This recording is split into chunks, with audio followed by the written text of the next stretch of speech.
Teenage Mutant Ninja Turtles: The Last Ronin, Lost Years. There's something about these Kevin Eastman variant covers. Also Ben Bishop on this cover, but I like, you know, the Starry Nights look. It's just really cool to me.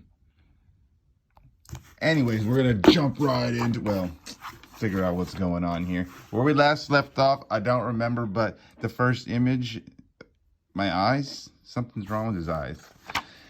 And, of course, the only cool thing about this is two of the new turtle babies are girls. So that's like a cool spin. I mean, it's not like you could sexualize turtle girls. So I like that, you know, they're giving the girls a chance and an opportunity here. And let me just go back real quick. One of the girls, she's like a Donatello, so she's trying to do things on her own electronically. She cut herself on accident.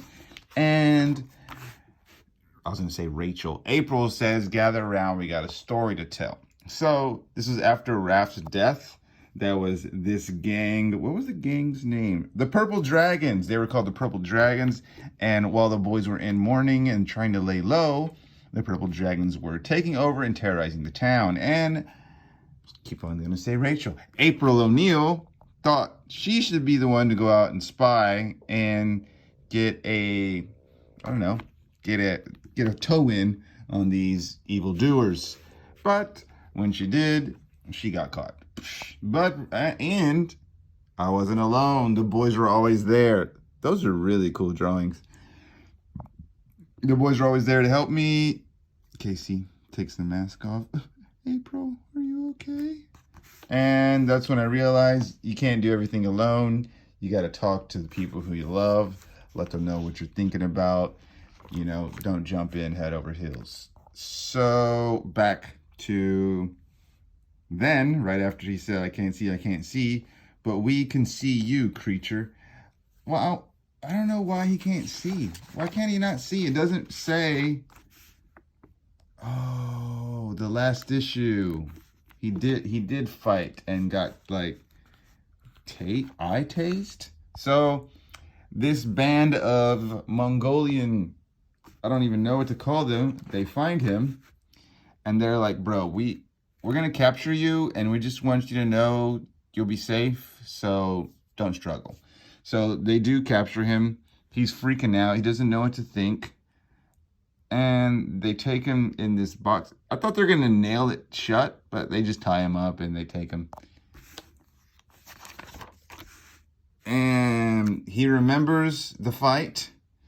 And he remembers beating up those guys, right? And the guys did say, you must go to Mongolia.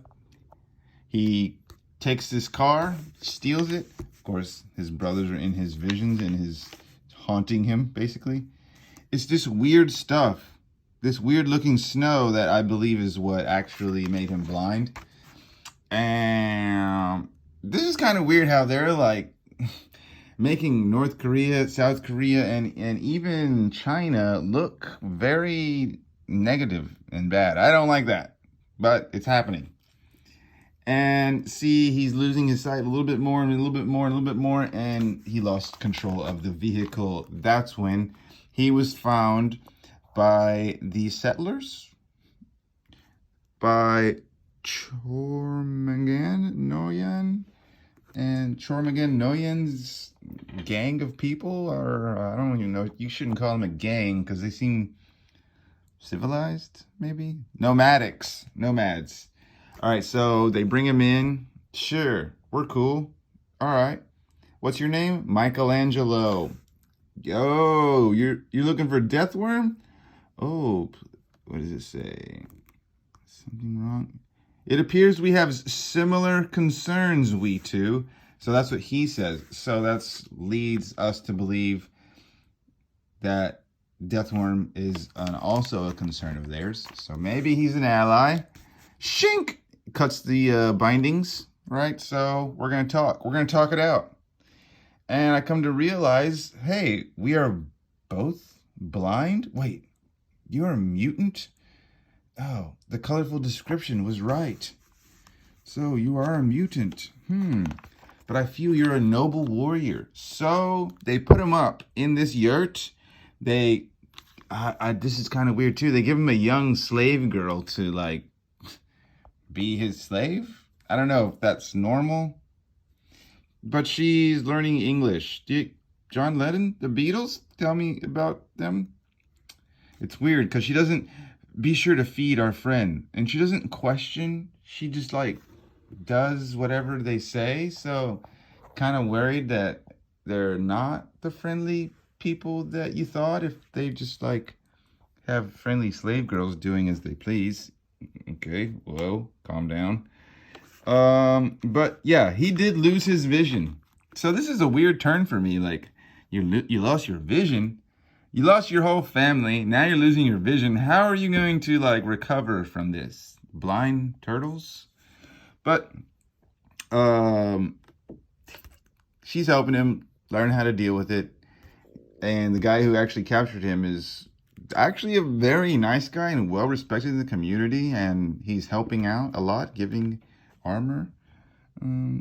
So tell me, Michelangelo, how does it look? How does the fire look? I can't see. What do you mean? Well, then how did you know it was fire? Well, the aroma, you can hear the crackling of the fire and you can feel the heat. And so if you were to reach out and touch it, would you not get burned? Yes.